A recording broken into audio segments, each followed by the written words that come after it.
Kunnamkulam പെരുമ്പിലാവിൽ operation തൂഫാൻ സംഘത്തെ കാറെടുപ്പിച്ച് അപായപ്പെടുത്താൻ ലഹരി മാഫിയയുടെ ശ്രമം. കാറിൽ കടത്തുകയായിരുന്ന 40 കിലോളം കഞ്ചാവുമായി രണ്ടുപേരെ കുന്നംകുളം പോലീസ് പിടികൂടി. പ്രതികൾ സഞ്ചരിച്ചിരുന്ന കാറ് കൊണ്ട് പോലീസ് ജീപ്പിൽ ഇടിപ്പിച്ച് രക്ഷപ്പെടാനായിരുന്നു ഇവരുടെ ശ്രമം.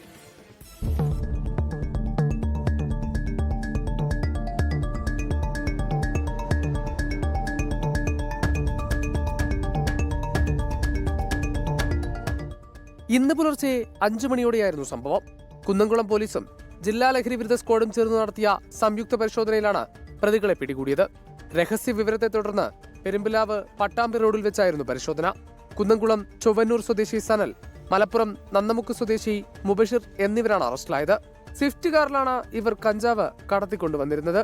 വഴിയിൽ കാത്തുനിന്ന പോലീസ് കാറിന് കൈകാണിച്ചെങ്കിലും നിർത്താതെ പോയ പ്രതികൾ പിന്നാലെ എത്തിയ പോലീസുകാർ സഞ്ചരിച്ച വാഹനത്തിൽ തങ്ങളുടെ കാറുകൊണ്ട് ഇടിപ്പിച്ചു. സംഭവത്തിൽ പോലീസ് വാഹനത്തിന് കേടുപാടുകളും സംഭവിച്ചു. പോലീസ് വാഹനം പിന്നാലെ പിന്തുടർന്ന് പ്രതികളെ പിടികൂടുകയായിരുന്നു. പിടിയിലായ പ്രതികളിൽ നിന്നും 40 കിലോയോളം കഞ്ചാവ് കണ്ടെടുത്തു. ബാംഗ്ലൂരിൽ നിന്നുമാണ് കഞ്ചാവ് കൊണ്ടുവന്നതെന്ന് പ്രതികൾ മൊഴി നൽകിയിട്ടുണ്ട്. പിടിയിലായ സനൽ കുന്നംകുളം പോലീസ് സ്റ്റേഷനിലെ ആന്റി സോഷ്യൽ ലിസ്റ്റിൽ ഉൾപ്പെട്ടയാളാണ്. നിലവിൽ പ്രതികൾ പോലീസ് കസ്റ്റഡിയിലാണ്. പ്രതികളെ വിശദമായി ചോദ്യം ചെയ്തു വരികയാണ്. പ്രതികളുടെ മൊബൈൽ ഫോൺ രേഖകളും പോലീസ് പരിശോധിക്കുന്നു. 24 തൃശൂർ.